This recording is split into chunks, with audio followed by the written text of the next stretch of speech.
My dear folks, J. Scott Phillips here. It is really very good of you to come because tonight we are bound for murder with a look at the fourth Arthur Conan Doyle Sherlock Holmes short story, The Boscombe Valley Mystery, which was first published in the October 1891 issue of the Strand magazine. Now, this is yet another offering of mine to the now annual BookTube event, Holmes is Where the Heart Is, every February. And I will leave a link to all of the co-hosts' announcement videos to the event in the description notes down below. And this is week 4 now already of Holmes is Where the Heart Is, a rather short month. But week 4 is to focus not on the canonical works by Doyle about Sherlock Holmes or the pastiche Sherlock Holmes stories written by other authors, but more about the nonfiction world surrounding Sherlock Holmes and the mystique that Doyle created with the Sherlock Holmes character and canon. So it might be a biography of Arthur Conan Doyle, or it could be maybe a look at Sherlock Holmes' world, the Victorian London, England, and other parts of the world where he and Watson spent some time. Those kinds of things. However, I'm going to ignore all that here for the last week because I've been doing these videos and kind of following the stories that Doyle wrote them in order. And so that brings us up to the fourth short story now, The Boscombe Valley Mystery. And I didn't want to wait until next year when we hopefully have the third annual Holmes is Where the Heart Is. I don't want to wait that long. And so I'm going to try to squeeze it in, even though I'm kind of overturning the topic of the week here. But I think that's okay. And the reason I'm doing that is because the Boscombe Valley Mystery, I feel, is an important story in the worldview of Sherlock Holmes in a fairly significant way, although you may not think of it just by reading the story itself. And we'll get into that, so it should be a fun video, I think, this time. I've been looking forward to doing that. So what we'll do here is we will chat about the story itself, and then we will kind of walk through the illustrations, the original illustrations by Sidney Paget. He was the Strand magazine's premier Sherlock Holmes illustrator, and we'll look at the story that way, and then we'll also chat about why the Boscombe Valley Mystery turned out to be a bit of a turning point in our idea of Sherlock Holmes. So before we get into all that, let's start off by first catching up with Arthur Conan Doyle, where we last left him after he wrote The Red-Headed League, which was the third Sherlock Holmes story. So here we go. By the end of April 1891, Doyle had just set up his new ophthalmology practice in London after his studies in Vienna, and he had already delivered his short stories, The Case of Identity and The Red-Headed League, to the Strand magazine after having first sold the idea of an ongoing Sherlock Holmes series to the Strand with A Scandal in Bohemia. Then that was with a promise of 5 more Sherlock Holmes short stories to come, and he had now just delivered the fourth of those 6 in total, The Boscombe Valley Mystery. And due to some new copyright laws in the United States, none of these 6 Sherlock Holmes short stories were to even start appearing in the Strand magazine until the July issue, and it was only late April now. So having just delivered the fourth of the 6 promised short stories, Doyle was well ahead of schedule and was able to crank these stories out pretty quickly. He was able to write any one of these short stories within about 7 to 10 days and then move on. Now, speaking of moving on, I should issue here a spoiler alert. If you're not familiar with the Boscombe Valley Mystery or have never read it at all, we are going to be getting into talking about some story points that may be giving some things away. And so if you're not that familiar with the Boscombe Valley Mystery and you don't want to know that the butler did it, put the video on pause right now and then come back and the rest of us will wait for you. It should only take you about half an hour or less to read the story, and then come on back.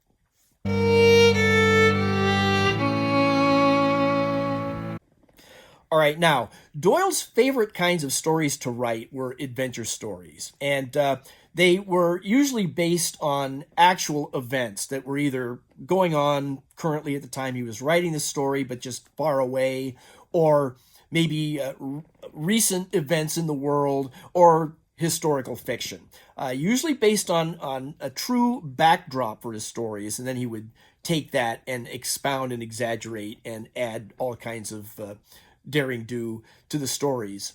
That's what he preferred to write, but he had committed to writing these 6 detective stories about Sherlock Holmes. So in order to get some ideas for those stories, he would often dip into his dispatch box of adventure ideas.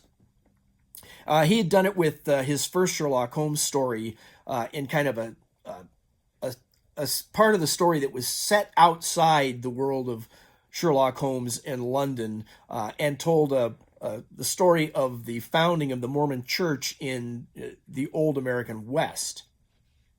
Then he came back to the conclusion of the story in the detective world there. And then in The Sign of the Four, he did a similar thing without stepping outside the Sherlock Holmes narrative, but the backstory of that mystery involved the Indian Mutiny of the British Army a couple of decades earlier. And then now in the Boscombe Valley Mystery, he's going to do the same thing by taking a kind of an approach to the American Western, but a Victorian version of that by setting it in Australia. And like in the American West, there was a gold rush in Victoria, Australia, in the 1850s and 60s. And Australia had a history of being a penal colony originally, and so it still had a reputation back in English society of being populated mostly by highwaymen, bushrangers, murderers, all kinds of ne'er-do-wells like that. And so with a backstory like that in those days, it was ready-made for a setting for Doyle. And now in 1889-ish England, we have a murder that involves the families of 2 former gold rush partners in Victoria that have now, years ago, retired to West England and settled in Boscombe Valley. And Inspector Lestrade of Scotland Yard, who we first and last saw in A Study in Scarlet, has been assigned to investigate the murder of Charles McCarthy, who was one of the 2 gold rush partners in Victoria. And all the evidence that he's been able to discover so far on his own is leading him to believe that the son of Charles McCarthy, James, is actually the murderer, murdered his own father. But there's a few points apparently about the mystery here that are puzzling Lestrade. So he sends for Sherlock Holmes to come to Boscombe Valley and lend a hand. And of course, since Holmes is coming to Boscombe Valley, he sends for Watson to join him. And so off they go. And this is important because this is the first time we've seen in a Sherlock Holmes story where Doyle takes us away from London. There have been, as I say, backstories that were set elsewhere in the world, but the mystery itself is investigated and solved by Holmes and Watson in and around London. Now we're heading off to the English countryside for the first time, and this is really what sets up the turning point in the Sherlock Holmes mythos.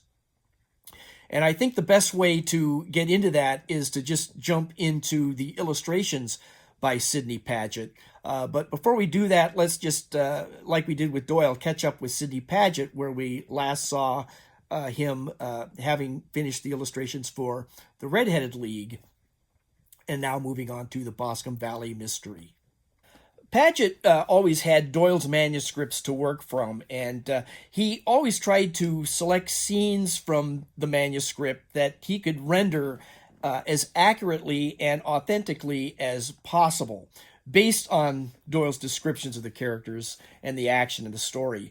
And to start the Boscombe Valley Mystery, he decided to illustrate his first drawing from the passage from Watson, and I will just read here out of the story itself. I was in a cab with my valise, rattling away to Paddington Station. Sherlock Holmes was pacing up and down the platform, his tall, gaunt figure made even gaunter and taller by his long gray traveling cloak and close-fitting cloth cap. Up until now, whenever Paget illustrated Holmes outside in London, he would give him the appropriate headwear that was fashionable in a modern city such as London. So he would draw Holmes in either a top hat or more casually in some kind of a brimmed hat. But now Holmes and Watson are heading out into the countryside. And what did Doyle mean by a close-fitting cloth cap? What was Paget to do? Well, he knew that when he himself went on outings into the countryside, he liked to wear a deerstalker cap. And in Victorian times, the deerstalker was a cap not intended for city wear at all. It was meant to be worn in more rugged rural settings, and as the name implies, usually in hunting. And it was considered really out of place in the city in those days. You wouldn't wear a deerstalker cap knocking around in the city. It would be like today, maybe wearing a Hawaiian shirt to a funeral. It was just oddly out of place. But to Sidney Paget, a hunting cap, or specifically the deerstalker cap, made perfect sense to give to Sherlock Holmes to wear, because as a hunting cap, Holmes, the detective, was always hunting for clues, hunting for the bad guy, always searching out for the tiniest details. And so, no pun intended, the deerstalker cap became a perfect fit for Doyle's close-fitting cloth cap.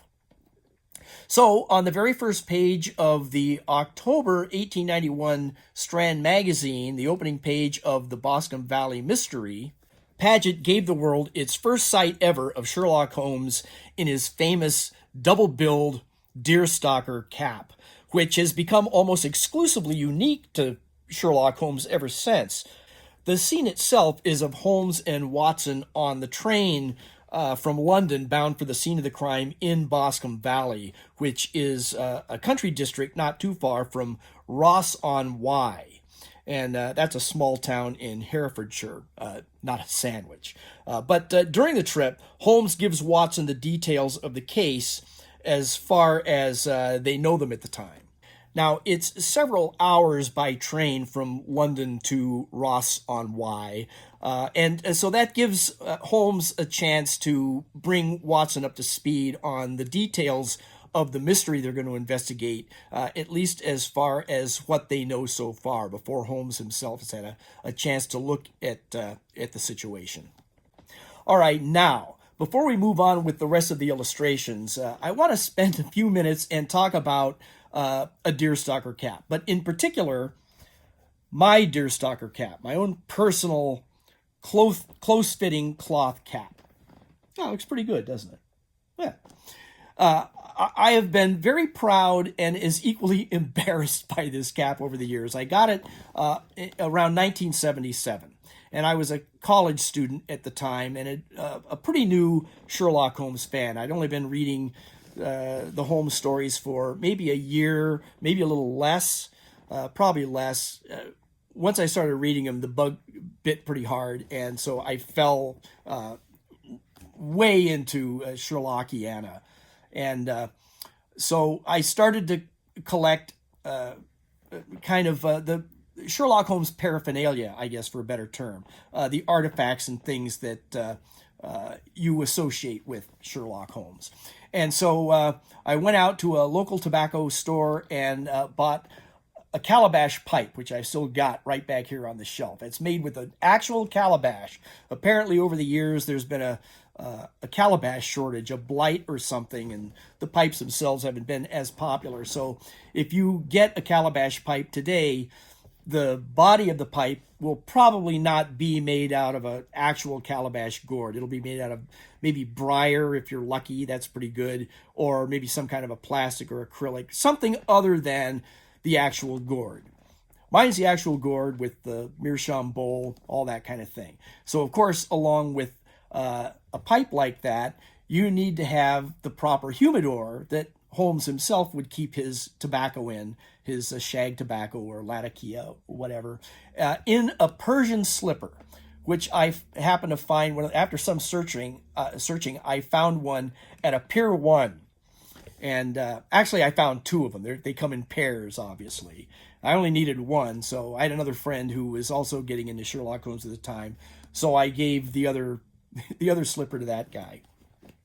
And then probably the easiest thing to find was, although it set me back a little bit budget-wise for my my college pay, but was an antique magnifying glass there with a nice ivory handle, which again you can't get anymore, but there it is. But to top it all off, naturally, the most important thing to have as a Sherlock Holmes fan collecting these kinds of things is a proper deerstalker cap.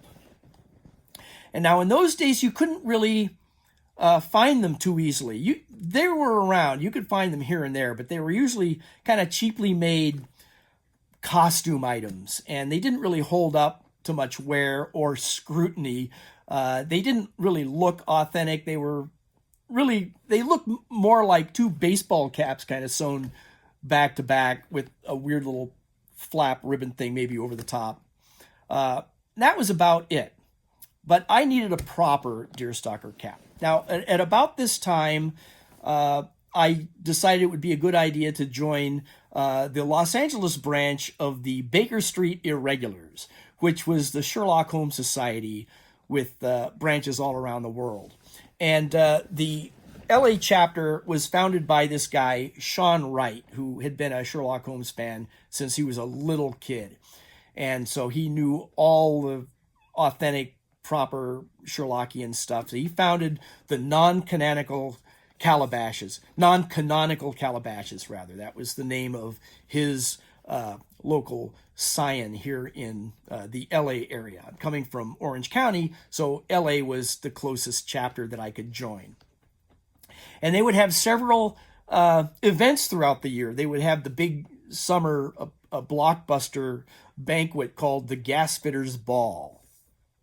And then Sherlock Holmes' birthday was never mentioned by date in any of the Doyle canon, but Sherlockian scholars had reasoned out a certain date, January 6th, I think it was, just to have a date to pin on the calendar, and then the Sherlock Holmes Society could have a birthday celebration. And they would have other get-togethers throughout the year, usually meeting it for little dinners here and there, or at a pub that was kind of London-esque.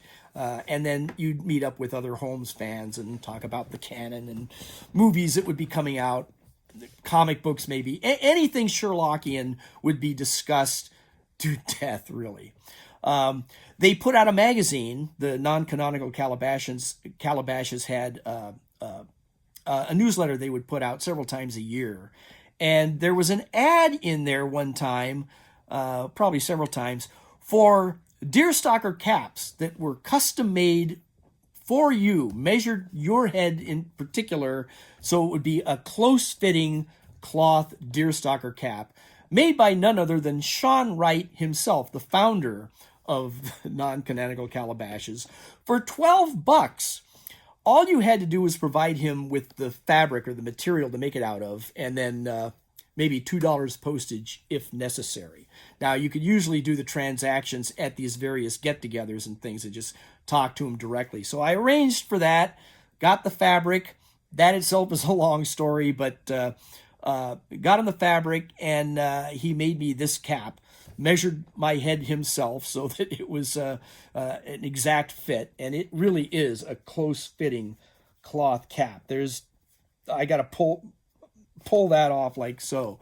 But anyway, while he was making it, he was telling me that he had patterned his deerstalker cap after the cap worn by Basil Rathbone in all the Sherlock Holmes movies set in Victorian England, made around 1939, 1940 in there. And to us in those days, Basil Rathbone was the epitome of Sherlock Holmes. There have been many portrayals of Holmes since that a lot of people will say are more authentic or more appropriately cast, whatever. But to us in those days, watching those old black and white movies on TV, Basil Rathbone was Sherlock Holmes in our vision in those days. So he patterned this hat after Basil Rathbone's hat. And here's a shot of the two of them next to each other here. The shot of Sean Wright is from, he was performing as Sherlock Holmes in some kind of performance at the original London Bridge, which in the mid-70s, it had been moved from London. I guess it didn't hold up to modern traffic loads and things, so they had to replace the original bridge with a new one.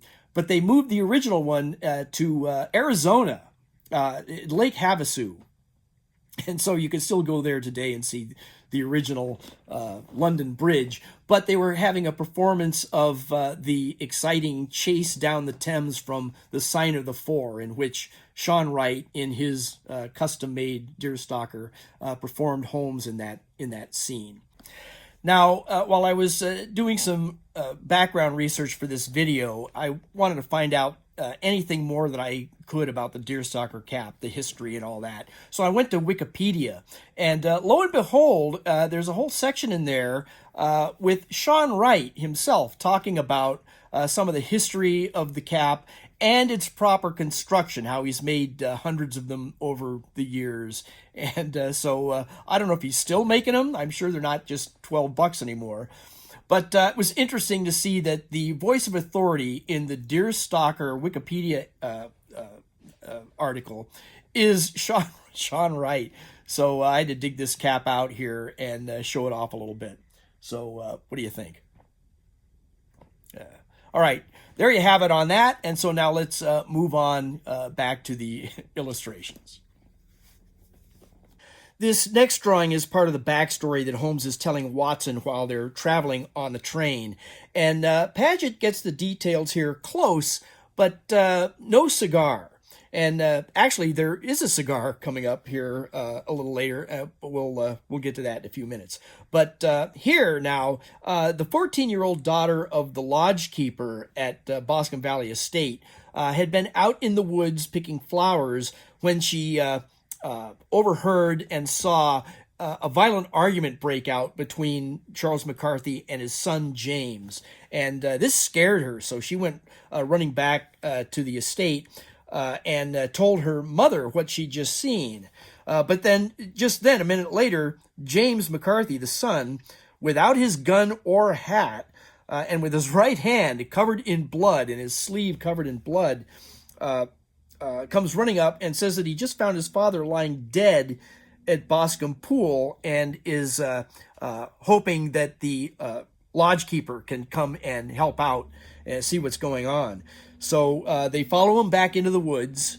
And so now in the illustration, we see mom, daughter, and James McCarthy, the son, coming to his father's body, Charles McCarthy, lying dead there with his head bashed in by the pool.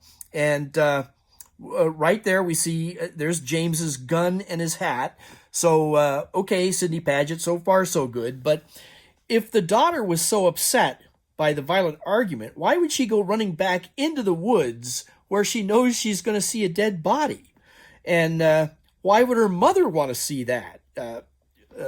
James had gone just looking for the lodge keeper to come in, who, by the way, where is he right now? Or is the guy that we see in the drawing here, is that the lodge keeper? But then, if that's the case, where is James? So, anyway, based on a lot of this circumstantial evidence here, James McCarthy is arrested immediately as the suspect, the prime suspect, the only suspect, in fact, for the murder of his father, Charles McCarthy.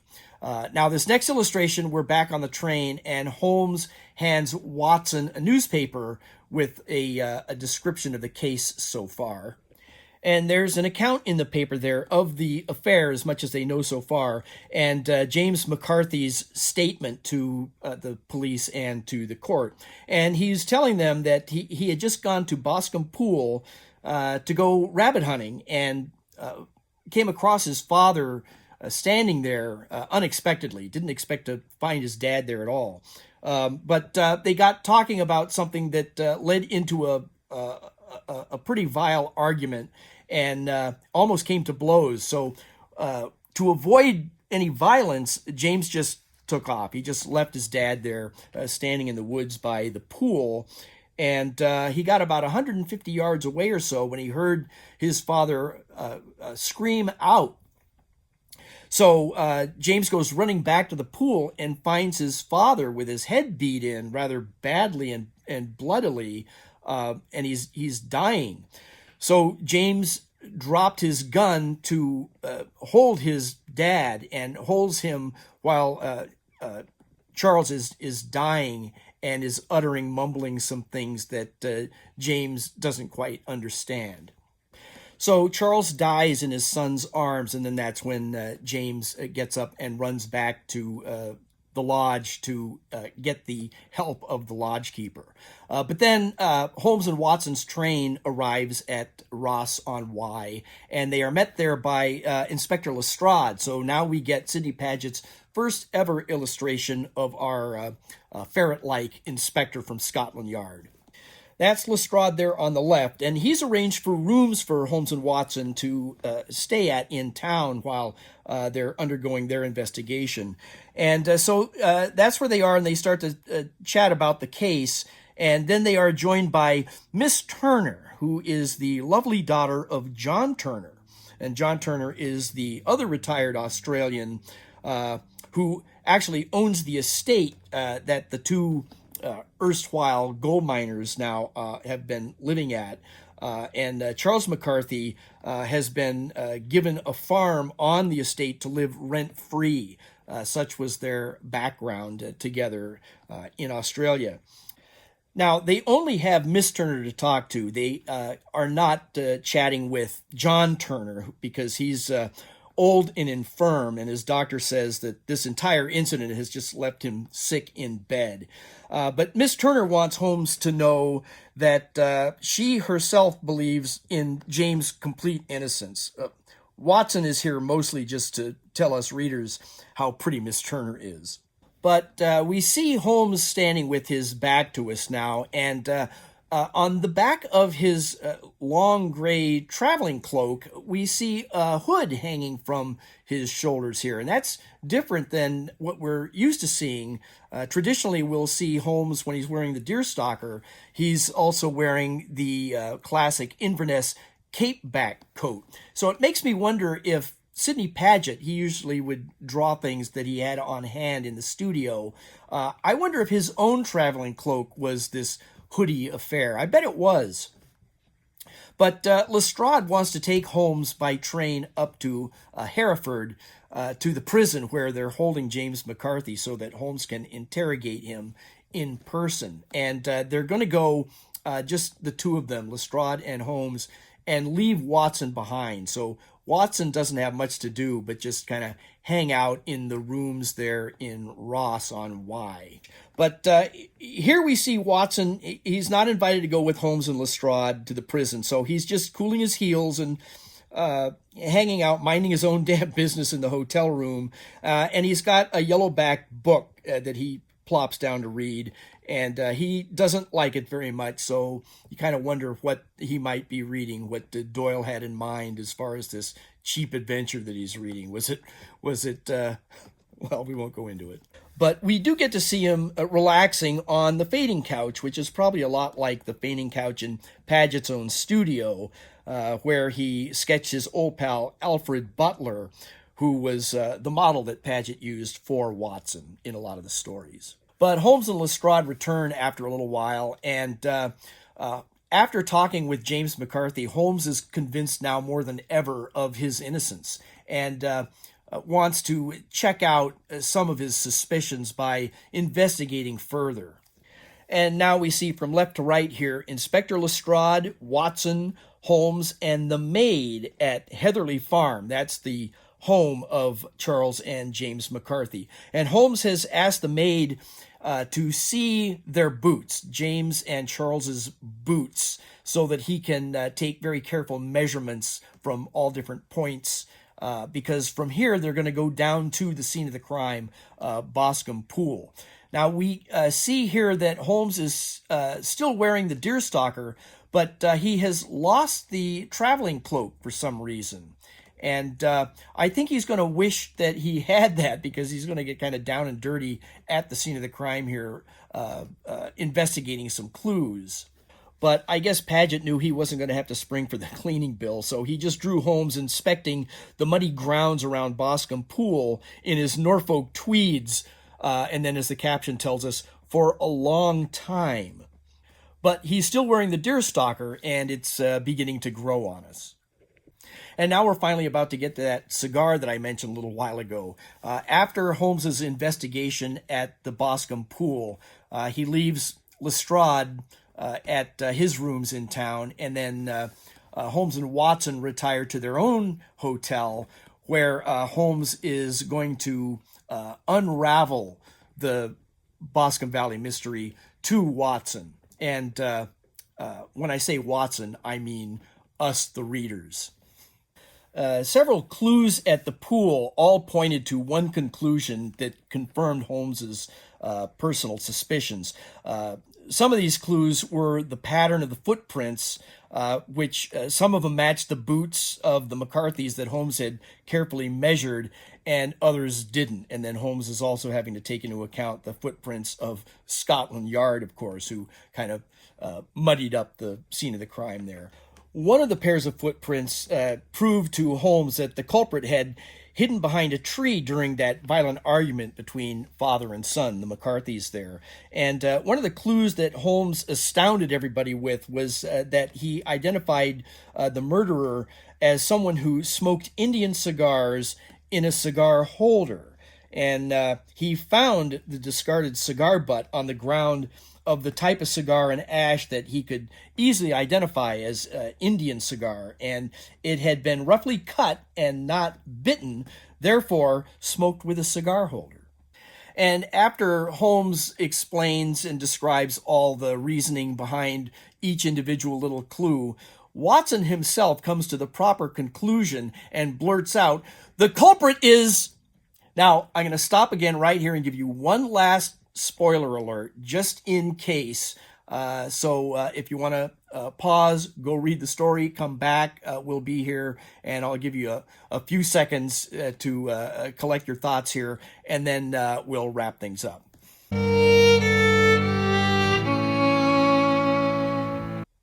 Okay, the culprit is Mr. John Turner. That's the announcement given by the hotel waiter as he ushers Turner into the sitting room there where Holmes and Watson are staying.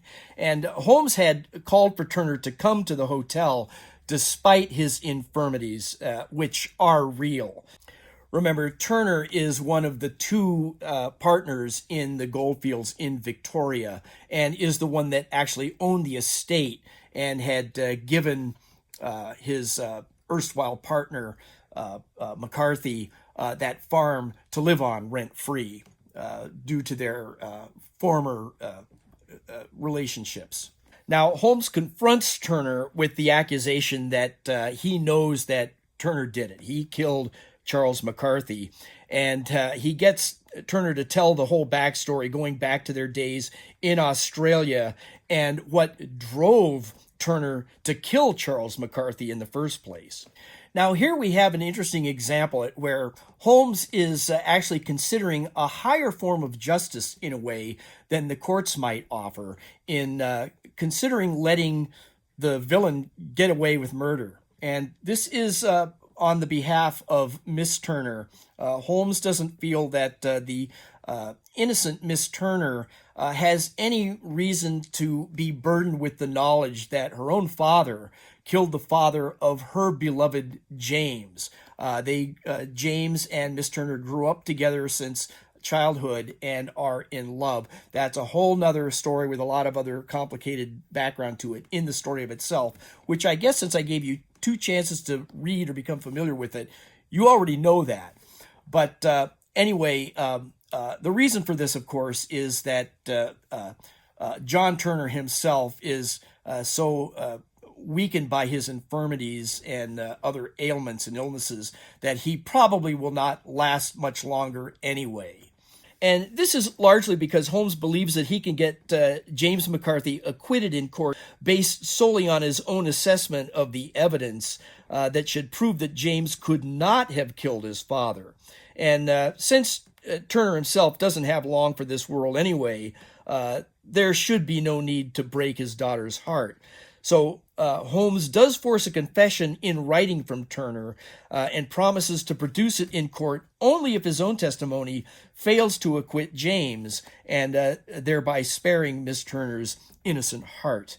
So Turner takes his leave of Holmes and Watson and says, "Farewell then, your own deathbeds, when they come, will be easier for the thought with the peace which you have given to mine."